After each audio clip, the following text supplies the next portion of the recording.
আসসালামু আলাইকুম রহমতুল্লাহি ওয়া সম্মানিত দর্শক, আপনারা সবাই জানেন যে শেখ হাসিনার পতনের পর গত ১৬-১৭টি মাস ধরে আমরা কি একটা দুর্বিষহ সময় পার করছিলাম এবং আমাদের জাতীয় জীবন, আমাদের রাষ্ট্রীয় কূটনীতি, আমাদের অর্থনীতি, আমাদের সামাজিক সংহতি, এই বিষয়গুলো যেভাবে হুমকির মুখোমুখি হয়ে গেছে, ঠিক এই বিষয়গুলোতে যে অবনতি ঘটেছে, এটি ১৯৭১ সনের মহান মুক্তিযুদ্ধের সময় ঘটেছিল কিনা আমি বলতে পারবো না।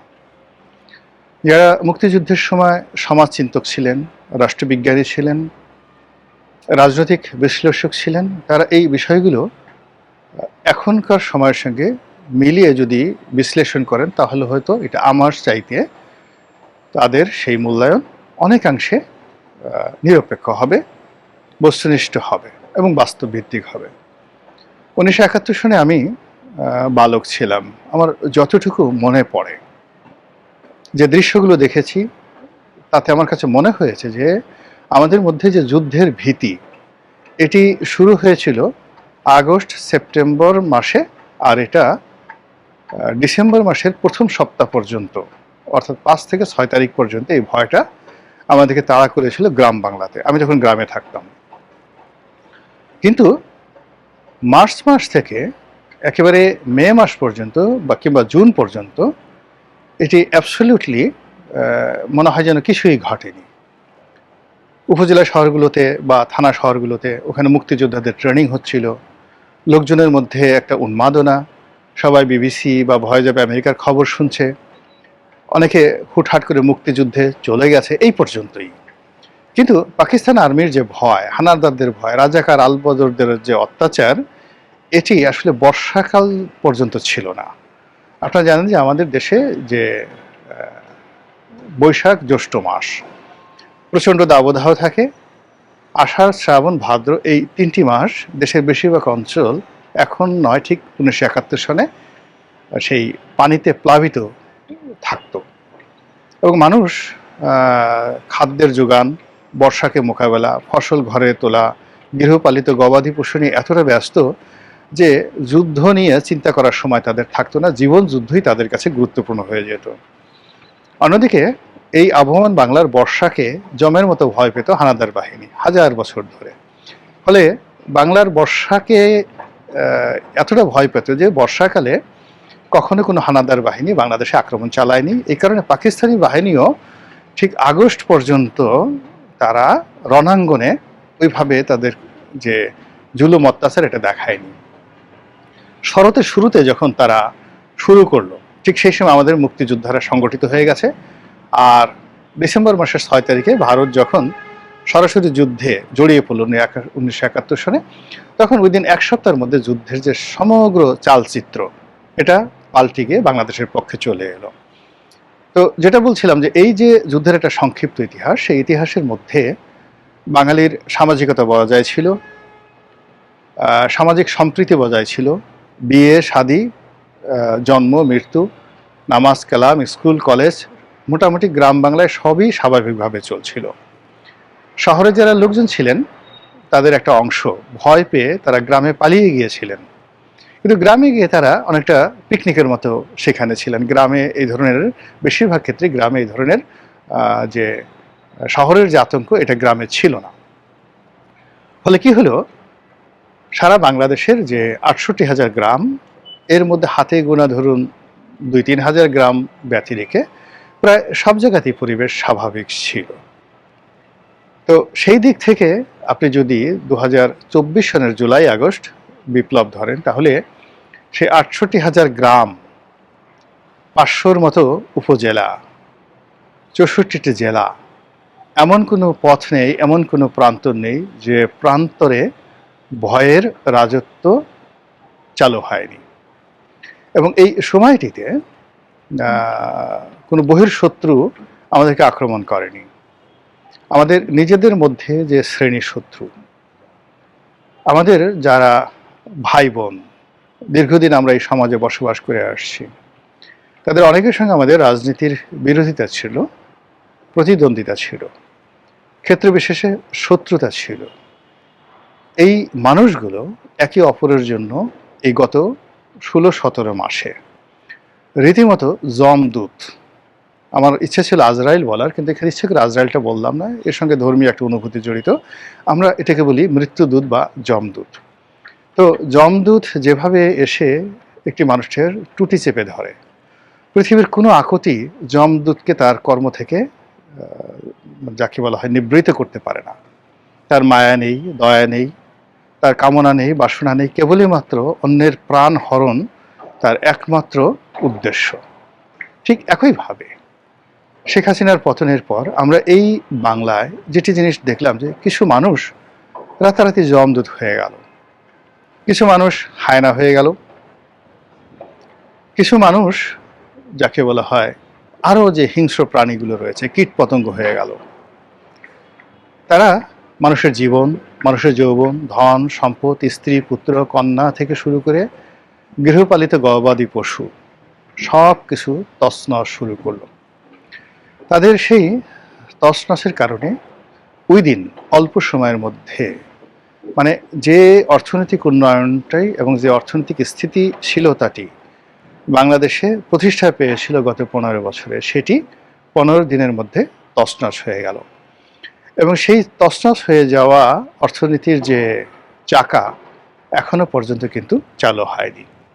এর মধ্যে দেশে উগ্রবাদ এমনভাবে বেড়ে গেছে, কিছু রাষ্ট্র বিশেষ করে পাকিস্তান, তুরস্ক বাংলাদেশের অভ্যন্তরীণ রাজনীতিতে এত বেশি বাড়াবাড়ি শুরু করেছে যেটি এখন রীতিমতো নির্মমতার পর্যায়ে পৌঁছে গেছে। এবং তাদের সেই উলঙ্গ উল্লম্ফন, মানে ন্যাংটা হয়ে যখন কেউ লাফালাফি করে, এটিকে বলা হয় উলঙ্গর উল্লম্ফন।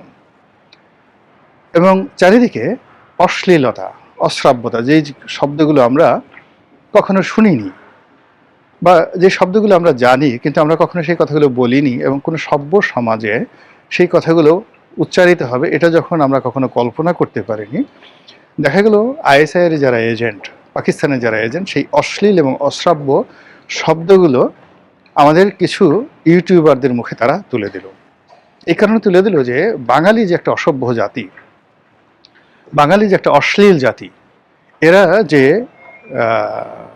পেটের আবর্জনা মুখে নিয়ে ঘুরে বেড়ায়, এরা যে মানুষের যে পায়ুপথ এবং যৌনাঙ্গ, এই দুটো অঙ্গকে চশমা রূপে, বাইনোকুলার রূপে নিজেদের চোখের সঙ্গে লাগিয়ে এবং যত রকম পৃথিবীর দুর্গন্ধ রয়েছে সমস্ত দুর্গন্ধ সারা শরীরে মেখে এরা যে একটা নিষিদ্ধ প্রাণী, হারাম প্রাণী, ইসলামের দৃষ্টিতে হারাম প্রাণী একটা পশুও রয়েছে, আমি নামটা উচ্চারণ করলাম না, আচার আচরণে সেই হারাম প্রাণীদের প্রতিনিধিত্ব করে। এটি কিছু ইউটিউবারদের মাধ্যমে যখন পুরো বাঙালি জাতির চরিত্র হনন করার চেষ্টা করা হচ্ছিল, ঠিক সেই সময়টিতে 1971 সালের মতো রাশিয়া বাংলাদেশের অস্তিত্ব রক্ষায়, সভ্যতা রক্ষায়, স্বাধীনতা এবং সার্বভৌমত্ব রক্ষায় এগিয়ে এসেছে বলে নানা মাধ্যমে কূটনৈতিক মহলে কথা বলার চেষ্টা হচ্ছে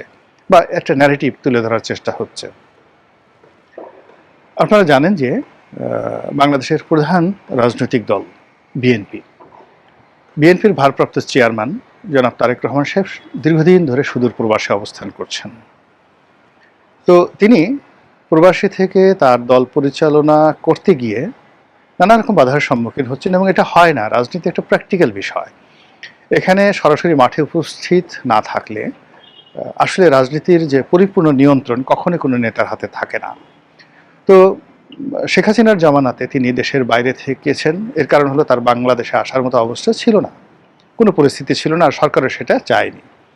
কিন্তু যখন একটা পট পরিবর্তন হলো, তখন এই বৃহত্তম রাজনৈতিক দলটিকে আগুলসালো করার জন্য, এটিকে ব্যাকফুটেজে পাঠিয়ে দেওয়ার জন্য যে চেষ্টা এবং তদবির হচ্ছিল, এবং যে রাজনৈতিক শূন্যতা তৈরি করে একটি অরাজকতার পরিস্থিতির মাধ্যমে যারা 71-এ পরাজিত শক্তি, তারা যেভাবে সংগঠিত হওয়ার চেষ্টা করছিল, আবার যেভাবে পাকিস্তানের সঙ্গে অন্তর্ভুক্তি করা, অন্ততপক্ষে সাংস্কৃতিকভাবে, রাজনীতির যে ধর্মতত্ত্ব সেইভাবে, কিংবা বাংলাদেশে একটি ইসলামী রাষ্ট্র কায়েম করার ব্যাপারে, একটি এমিরেটস কায়েম করার ব্যাপারে, একটি খিলাফত কায়েম করার ব্যাপারে যেভাবে তৎপরতা চলে আসছিল, এটি সভ্যতার জন্য, গণতন্ত্রের জন্য, স্বাধীনতার জন্য, সার্বভৌমত্বের জন্য রীতিমতো একটি হুমকি স্বরূপ। তো এই অবস্থাতে আমাদের যে ডিপ স্টেট পলিসির যারা প্রবক্তা ছিলেন মার্কিন যুক্তরাষ্ট্র, এবং এই ঘটনার সঙ্গে ভারতও জড়িত ছিল, শেখ হাসিনার যে পতন, সেই পতনের সঙ্গে ভারতের কিছুটা হলো তাদের সংযুক্তি রয়েছে, এবং একই ঘটনা তারা 1975 সনে ঘটিয়েছিল। এর কারণ হলো, আপনি দেখেন অনেক সময় নিজের ঘরের সন্তান বা নিজের পেটের সন্তান, অরুর্জার সন্তান পিতামাতার জন্য ভয়ঙ্কর হয়ে ওঠে। তখন সেই সন্তানকে শিক্ষা দেওয়ার জন্য পিতামাতা যে শাস্তিমূলক ব্যবস্থা নেয় বা তাকে বোঝানোর জন্য যে তুমি যে কাজটি করছো সেটি ঠিক নয়। আওয়ামী লীগের 2021 সন থেকে আওয়ামী লীগের যে আচরণ, অনেক আচরণ ভারতের পছন্দ হচ্ছিল না। শেখ হাসিনা নিজের পায়ে দাঁড়াতে চেষ্টা করছিলেন, তিনি ভারতের কর্তৃত্ব থেকে বের হওয়ার চেষ্টা করছিলেন, তিনি চীনের সঙ্গে একটি বন্ধুত্ব সম্পর্ক, আমেরিকার সঙ্গে একটি কূটনৈতিক সম্পর্ক স্থাপনের চেষ্টা চালিয়ে যাচ্ছেন। এটি ভারত কোনো অবস্থাতে মেনে নেয়নি। ভারত এখানে একেবারে পরিপূর্ণভাবে 100% দাসত্ব তারা কামনা করছিল, যেটি শেখ হাসিনা আসলে নিতে পারেননি। এর ফলে যেটা হলো, শেখ হাসিনাকে একটা শিক্ষা দেওয়ার দরকার ছিল।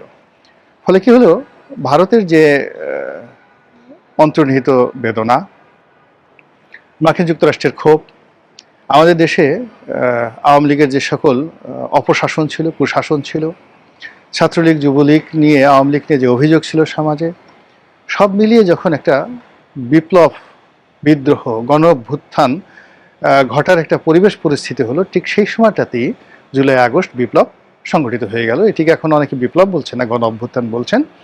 সেটি সংগঠিত হয়ে গেল।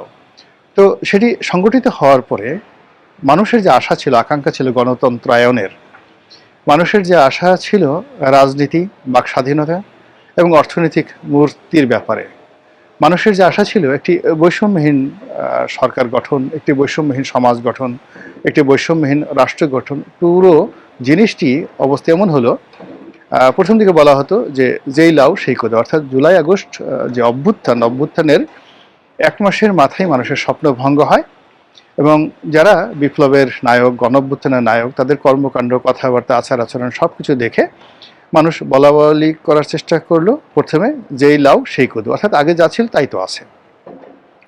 পরবর্তী মাসে বলা শুরু হলো, আগেই ভালো ছিলাম, এখন যা আছে তার সাথে আগেই ভালো ছিলাম।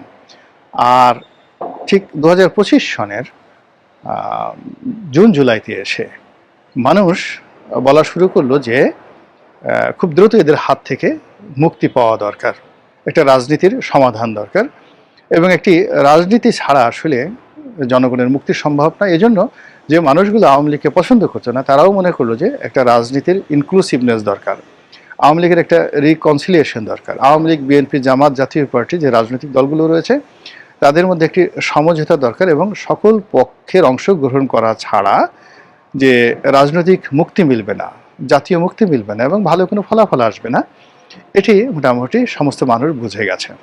তো যখন জনগণ মুখ ফিরিয়ে নিয়েছে, ঠিক সেই সময়টিতে যারা এই ডিপ স্টেট পলিসির জনক, কিংবা ধরুন যারা এই আইএসআইয়ের এজেন্ট, পাকিস্তানের এজেন্ট, তারা অনেকটা বেপরোয়া হয়ে পড়লো। তারা যে কোনো মূল্যে একটা বিপ্লবী সরকার করতে হবে, যে কোনো মূল্যে আরও অরাজকতা করতে হবে, যে কোনো মূল্যে নতুন নতুন সমস্যা তৈরি করতে হবে, এই বিষয়গুলি নিয়ে যখন একটা ভাইব তৈরি করার চেষ্টা করছে, ঠিক সেই সময়টিতে হঠাৎ করে বিএনপির যে চেয়ারপারসন জনাব তারেক রহমান, তার যে বাংলাদেশে আগমন, এই বাংলাদেশে আগমন সমস্ত মানুষের চিন্তা চেতনাকে অনেকটা উল্টে দিয়েছে, এবং তার আসার পেছনে জনাব ভ্লাদিমির পুতিন কিংবা রাশিয়ার যে কূটনৈতিক মহল, তাদের একটা গ্রিন সিগন্যাল আছে, অনেকে বলছে ভারতের একটা গ্রিন সিগন্যাল আছে, এবং তারা তাকে প্রোটেকশন দিয়ে, নিশ্চয়তা দিয়ে বাংলাদেশে পাঠিয়েছে, যাতে করে একটা রাজনীতির সমতা হয়। এটি নিয়ে বিভিন্ন পক্ষ বিপক্ষ নানা রকম সমালোচনা করার চেষ্টা করছেন, কিন্তু আমি মনে করি ব্যক্তিগতভাবে যে যা কিছুই হোক না কেন, একটা গণতন্ত্র আসুক। এদেশের যারা বাসিন্দা আমরা সবাই মিলেমিশে থাকি। আমাদের দেশটি উন্নয়নের যে ধারাবাহিকতা শুরু করেছিল সেই ধারাবাহিকতাটা বজায় থাকুক এবং আমরা যে যার অবস্থানে ভালো থাকি। মহান আল্লাহ রাব্বুল আলামিন আমাদের সবাইকে হেদায়েত দান করুন এবং হেফাজত করুন। আসসালামু আলাইকুম ওয়া রাহমাতুল্লাহি ওয়া বারাকাতুহু।